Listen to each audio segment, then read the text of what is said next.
I say the supposed object, for notwithstanding his adherents' endeavor to extenuate his guilt on the aforementioned grounds, it does not appear that he looked any farther than the glutting of his appetites. Again, why would a person half starving to death be doing what he's doing for his appetites, if that's part of the reason why he was starving to death? Young prophets are no prophets he considered as of little consequence, while they were actually prophets, and indeed his voluptuous course of life was inimical to procreation. His votaries have likewise been much perplexed how to defend his conduct in propagating his religion by the sword. Well, no, because he didn't. To gain the assent of mankind to the truth of any proposition, it is necessary that it be supported by convincing arguments, since the human mind has it not in its power to believe without evidence. Why are you believing without evidence that Islam was spread by the sword? No more than it can reject what is matter of fact and demonstrated to be so, whatever it may pretend. Hence, every species of persecution for conscience' sake is the most flagrant injustice, the highest injustice which can be offered to the Almighty, and a tacit acknowledgment wit that the cause thus supported will not bear examination, for it will.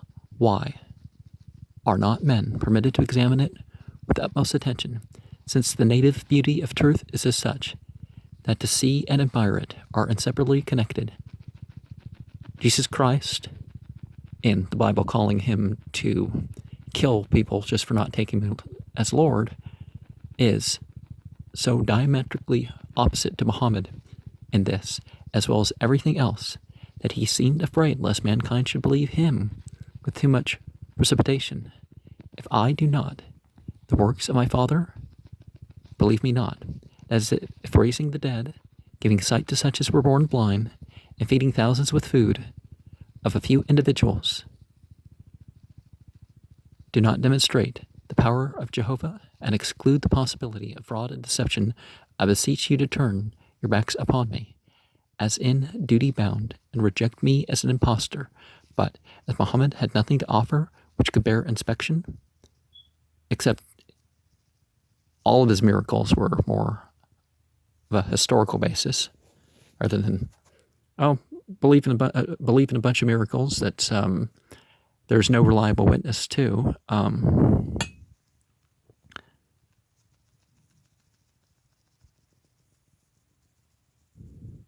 He considered it as the most effectual method to make an appeal to the heart, and surely nothing can touch the heart so feelingly as the point of a sword. Doesn't George Sale make clear a point that Muhammad was sorely persecuted and insulted left and right, and only brought out this sword when it was certain that they were just fighting to defend themselves? The learned amongst his followers, for learned men are not always proof against delusion, have undertaken a defense of him in a very singular manner. They observe that, as there are a variety of attributes in the divine essence, God has sent different personages in different periods of the world to manifest sometimes one attribute and sometimes another. According, they say that Jesus Christ was sent to manifest the righteousness of God, as all the prophets were, in the Islamic vision, that all the prophets were the best of examples. Solomon to exhibit his wisdom, glory, and majesty. Moses his wonderful providence and amazing clemency. But that it was reserved for Muhammad to show forth his fortitude by power of the sword. Yeah, this is a Christian trying to come up with dispensationalism. That is to say, God appointed him to unman the human race, to reduce them from the rational beings to necessary agents, to render them no longer accountable to their Maker, and to compel them to do evil, by using their thinking processes, because Paul in the Bible condemns all those who philosophize that aren't his buddies in his mission. The divine attributes are no doubt many and various, but it is utterly impossible that any one of them can ever be magnified at the expense of the rest. God is essentially consistent with himself, and the manifestation of one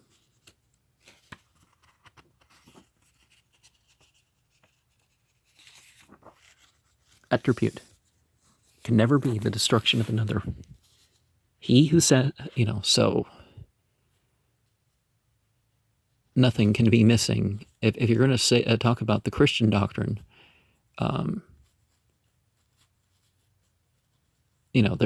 where's how do you explain the contradictions? Islam doesn't have contradictions.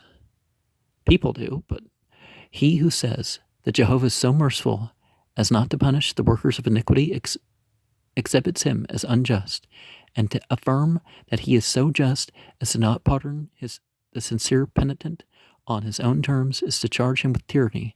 In like manner, to assert that God will ever force man to believe anything by external violence is in effect maintaining that he is sorry that he has given him such faculties by which alone he is capable of discriminating between the operations of his own hands and the shifts of a deceiver. This hint of forcing men to believe has been borrowed from Mohammed by the Church of Rome. Really? No.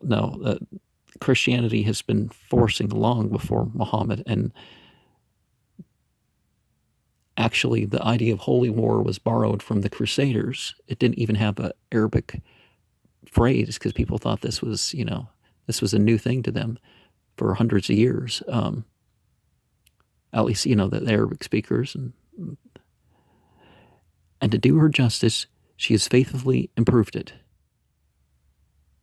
It may be proper to observe, for the information of those who are not qualified for abstruse speculations, that the criminality of compelling men to believe does not entirely depend on the falsity or wickedness of the proposition to which their assent is demanded. Oh, so if they're forcing people to be Christian, Mr. Sale's going to justify that sort of thing. It is cruel and unjust to say to any person that you shall believe that it is proper to worship the devil, or that his ghostly holiness can pardon iniquity.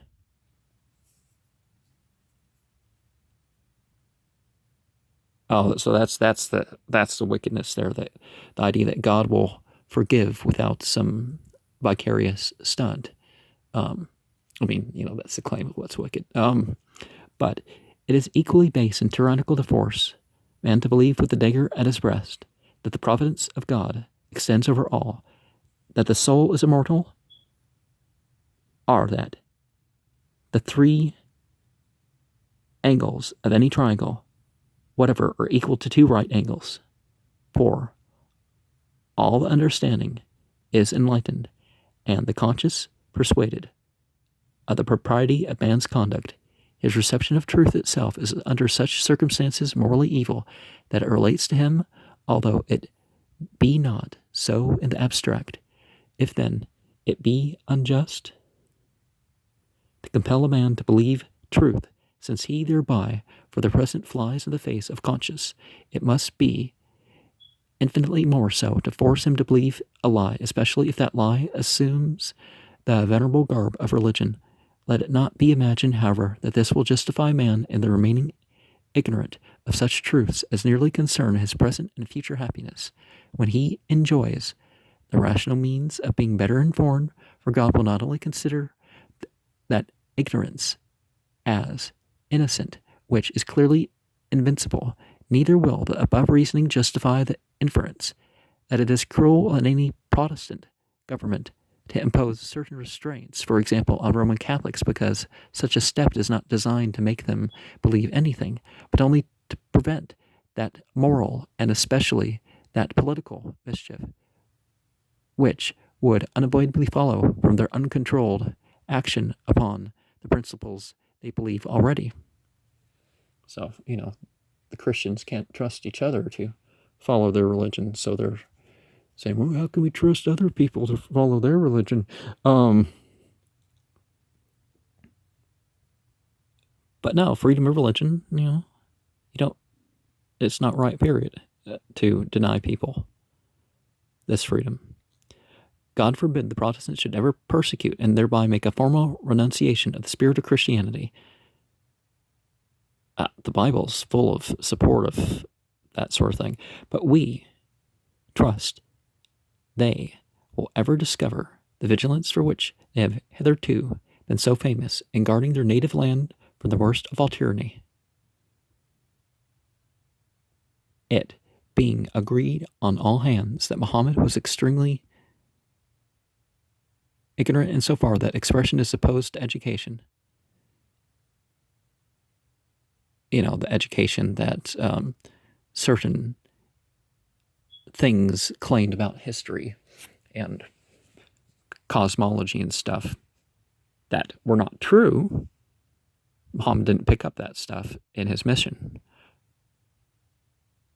Could he accomplish his designs without any assistance? This is an important inquiry because he can neither read nor write. The common fate of every person in Mecca except a single individual who was a relation of Khadijah's and who had been both a Christian and a Jew. He was likewise brought up to a reverence for idolatry and unacquainted with the principles of Judaism and Christianity, both of which his Quran plainly shows that its authors certainly understood. Well, it certainly understood how to respond to people of various doctrines that weren't Islamic. How he acquired this knowledge deserves some consideration. He traveled, it is true, into Syria, Persia, and Egypt, while factor or agent bore her, who became his first wife, in which countries he would find many disciples, both of Moses and of Christ. But such a minute inquiry into the principles, if made in public, while he discovered no inclination to become a convert to either, would have excited general curiosity to find out his reason, and this again would have left no uncertainty as to the source of his information. A man ignorant of both must have required considerable time and attention to become so well versed in their tenets as the author of the Quran must be allowed to have been. We should suppose that all the knowledge he could acquire in the course of traveling would be very trifling, as it would come accidentally in his way, for a man whose success depended on privacy would not be very inquisitive. Besides, when men are engaged in traffic and have their ideas engrossed with the disposal of their commodities, they are not in a humor to talk much about religion. Yet, no man can read the Quran without being assured that he did receive assistance from some quarter. That at the very least it wasn't merely Muhammad who released this. But again, if it's multiple people working on something, where's the contradiction? But there are two circumstances which increase our difficulty in coming at the truth. Christians were filled with indignation at Muhammad might perhaps be disposed to exaggerate in this as well as in some other things relating to his mission, and his followers being determined to support the divinity of its origin would not make any circumstance public which would injure this opinion. Well, it doesn't injure the opinion when they show just how human he was. Would not make any circumstance, if able to keep it a secret, however well acquainted they might be with the truth, taking, therefore, the testimony of those authors who can be least suspected of having such despicable end to serve as that of indulging in a spirit of malevolence.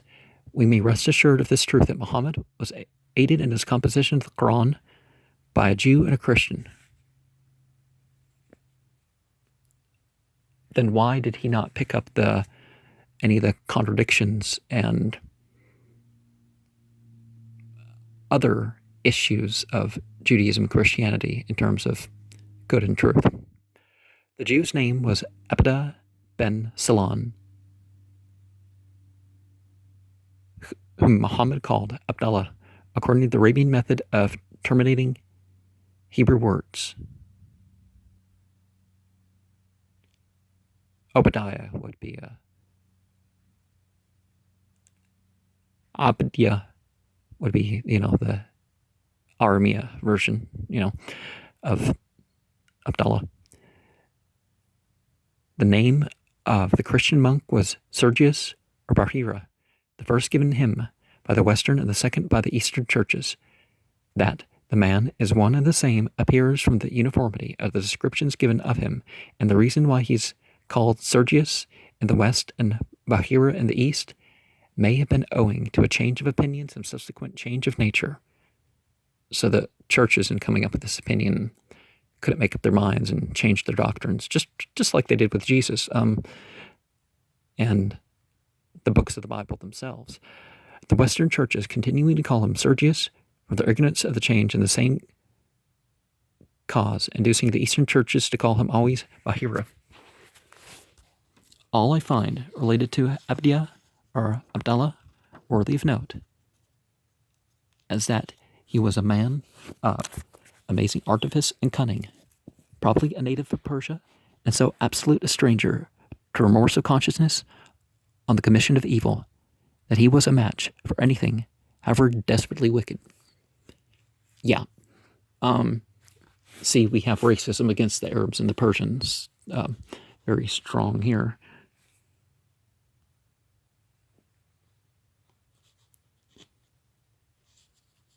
Why do you think they, Caucasian became this blend of races rather than they kind of kicked out the Arabs and the Persians and their idea of, but they want to consider them as white, as Caucasoid, but not Caucasian. So interesting bit there. He was a man of profound erudition, skilled in all the abstruse learning of the seed of Abraham, and even promoted to the literary dignity of a rabbi, a respectable author called Johannes Andreas, who, from being a Mohammedan turned Christian, avers that Abdallah wrote all Muhammad's revelations for the space of 10 years. This instantly lets the cat out of the bag, for however much his employer might insist that he was only his immunesis, we, who have an opportunity of investigating the matter with calmness and attention, must dispute his veracity. Well, he was far from the only one writing it down, by the way. Of regard to truth was none of Muhammad's failings, and therefore all he could say upon the subject will not free him from the imputation of having this fellow for an accomplice, being as little disposed to boggle at immorality as he could possibly be himself. He could not have found a person in the world better qualified for his purpose. Immorality is differing with Christian doctrine. But as Bahira could just as easily have betrayed Muhammad as he had deserted his former principles, Muhammad, who no doubt perceived this, sent him quietly to the other world when he had no further use for him. Two may perhaps keep a secret, however, but it is extremely dangerous to trust any more. Iniquitous designs have such a tendency to beget a spirit of jealousy even in the projectors, and to excite a competition for fame or emolument, that they perpetually cherish the seeds of their own destruction. Without honesty, a community of thieves cannot long exist, and without a degree of confidence in an accomplice which is almost impossible to call forth, an impostor is in perpetual danger of having those for his greatest enemies who are privy to his scheme. So, there's supposed to be some hidden scheme that there's no evidence of.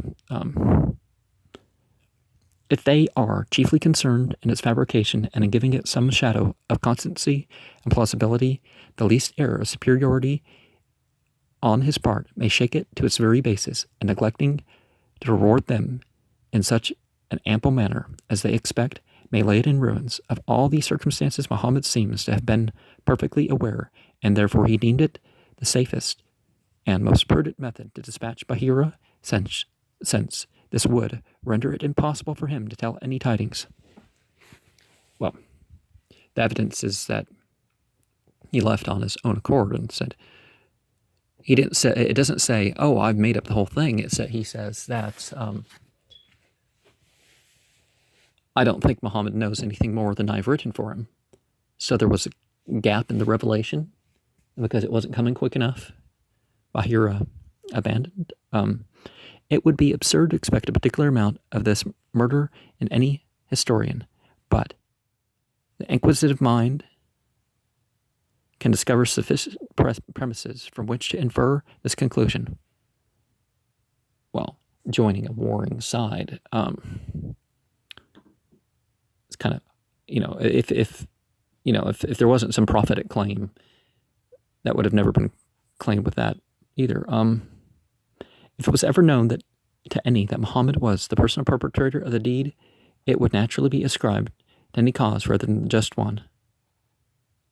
But from the observations already made, the true reason can hardly be controverted by a reflecting mind, and while the horrid wickedness of Bahira, for his apostasy, must be execrated by every pious soul, this diminishes not the guilt of Muhammad in imbruing his hands in his blood. Accusing someone of murder with no reference, just, oh, that would have been a convenience. So therefore, they were both upon the same at one point, but the employer of the monk was definitely the greater sense. He had okay, no, we didn't. But he stayed upon his path. He stayed upon the mission and didn't turn against people in a murderous way, like supporting a violent enemy of somebody. United the wish to lead the world with a branch of trust, and basically,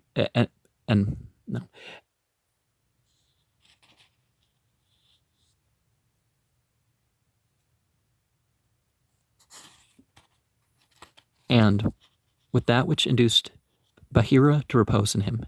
Indeed, we deem the receiver of stolen goods as bad at least as the thief, and therefore the countenancer of a scheme so wicked in its nature and so dangerous in its tendency met in a premature death the fate he deserved. Okay, yeah, he did, but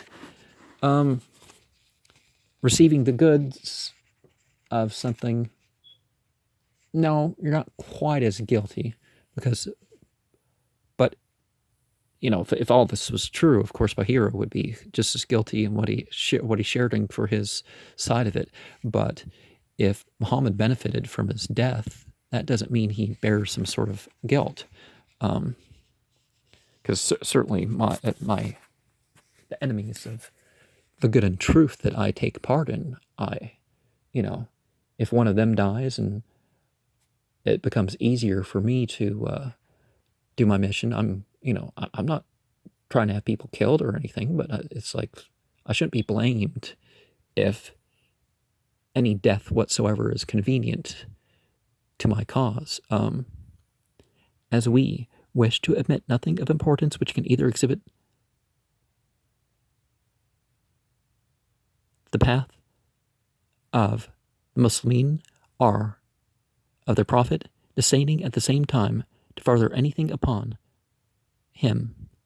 They're not going to admit any wild claim that was made in between, by the various Christians who wanted to support crusades against the supposed Antichrist, who, according to the Bible, is not the Antichrist, but for which we can discover no authentic documents. See? Disdaining at the same time to father anything upon him for which we can discover no authentic documents. So anything bad they say about Muhammad, it's doctrinal. It's not based on documents that support that he ever did anything wrong. It would be proper to present the reader in this place with ridiculous stories concerning the monk, which are firmly believed by the disciples of Muhammad. We are told that Bahira, beating Muhammad in a city called Bostra on the confines of Syria instantly knew him to be the great prophet that was to come in the world and to make a clearer revelation of the will of God to men. Now, a lot of these claims about Muhammad being informed beforehand, he's like, what's going on? What's going on? I'm being visited. I'm having these visions of light, and nothing's much coming from it. And then the revelation comes, and that scares. He gets direct revelation, and that scares him quite fierce. It wasn't that he's like, oh well, all these people prophesied to be a prophet, and yeah, it totally makes sense now. That wasn't in any account what happened. A clear vision of the will to God to man. The mark by which he recognized him was light shining from his face, at which, at the creation of the world, was stamped upon Adam. The unity of this luminous appearance was preserved from the days of Adam to the time of Abraham, when it was converted into two, one resting upon Isaac and the other on Ismail. The light of Isaac, they observed, was soon manifested in the many prophets who descended from him, but the light of Ismail was veiled till the time of Mohammed, in which it shone forth with such brilliancy that Bahira knew him in a moment. This is an allusion to the shining of Moses' face when he came down from the mount, which rendered it extremely difficult for the Israelites to look upon him. They all saw the light, which must always be perceived by persons who have the use of their eyes, but the light on Muhammad's face could only touch the optics of Bahira. Well, no, there's a lot of accounts of various things. Everybody else in the public market must have been blind, while the apostate monk was as quick-sighted as a cat. Yeah, to have broken free from the contradictions and some other issues with the Bible. It is said by others that he knew Muhammad by the seal of his prophetic mission stamped between his shoulders. It is a pity they have not condescended to tell us whether this mark was on the bare buff or in his outer doublet. If on his upper garment, hundreds must have seen it, as well as Bahira.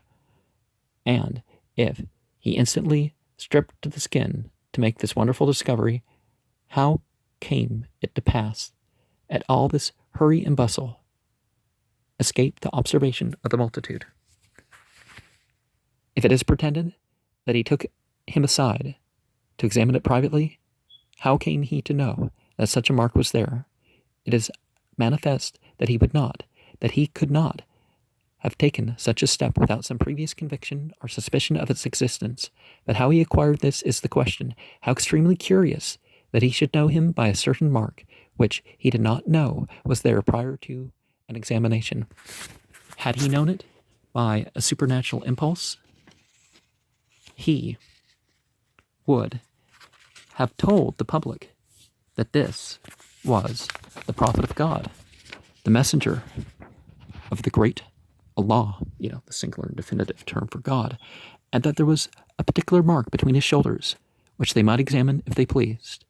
Now, very few people this would commence, because few people believe that a weird birthmark was, no matter how weird, was the sign. But for some people, it was the sign, and people knew about it, and people just didn't have the beliefs that some of the Christians were imposed to have had about it. Nothing of this, however, was attempted further, for it seems it was enough that Bahira knew such a mark to be there, and what it signified, without permitting the people to act the part of judging for themselves. Again, that's filling in blanks rather than looking for those blanks that were filled in. Those who would not wish to have their conduct touched by the dirty hand of inspection should prevent mankind, if possible, from the horrid crime of thinking.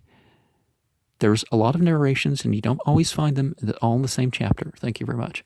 This was the prudent, cautious conduct of Muhammad and Bahira, but the passive obedience of the multitude in giving credit to the existence of a sight which they did not see and of a mark they were never required to examine remains to be accounted for, and perhaps always will. Truth is always consistent with itself, but falsehood is so disjointed and incoherent in all its parts that eagle-eyed investigation must discover its cloven foot.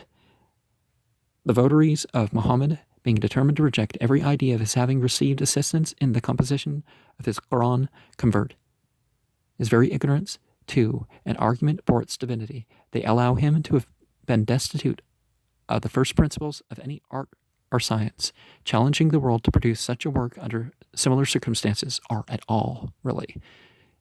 Until my father's lifetime, certain things that Islam taught were thought to be wrong. But then there was the science to make the claim whether it was or not. And it turns out Islam's right. And during my lifetime, some stuff has been proven right. It is as capable of demonstration as any problem of Euclid that he had it not from God, because his design in fabricating his, well, again, how is it capable if you can't prove any of it wrong? And the means he employed to ensure its success in the world are absolutely repugnant to every Christian notion of the Almighty in terms of Christian-specific Mithraic sorts of things, which the lowest and most degraded state of the human understanding can possibly form. It succeeded by humoring, because he was being in accord with nature rather than trying to create a theology that was contrary to the natural world. It succeeded by humoring the darling passions of corrupt humoring the passions of nature, and durst never make an appeal to the common beliefs of man. Sense, yes, but just what people presume wasn't really of the concern. Thus much will be granted the Quran after conducting. Blasphemy and absurdity are not the same as difference. And contradiction, again, they can't prove any contradiction within the Quran or the actual teachings of the Prophet, but which it abounds the very standard of elegance in the original, discovering beauties as composition in the Arabic tongue which no ignorant man could have exhibited. But this can be no argument in favor of its divine origin. Well, it can, but you might not consider it sufficient. While it carries in its bosom the ensigns of the devil and abounds in obscenity and profligacy, is nothing in its favor that it sets out with supporting the unity of divine nature, and so repeatedly asserts that God is one. But it asserts that God is one in a pure sort of way. This only betrays the cloven foot of Abdallah, his Jewish confederate, who, in spite of all his rabbinic ingenuity, artifice, and caution, cannot wholly conceal the faith which is formerly professed, not in one, but in many places of the Arabian Bible. So pure monotheism was considered a great evil.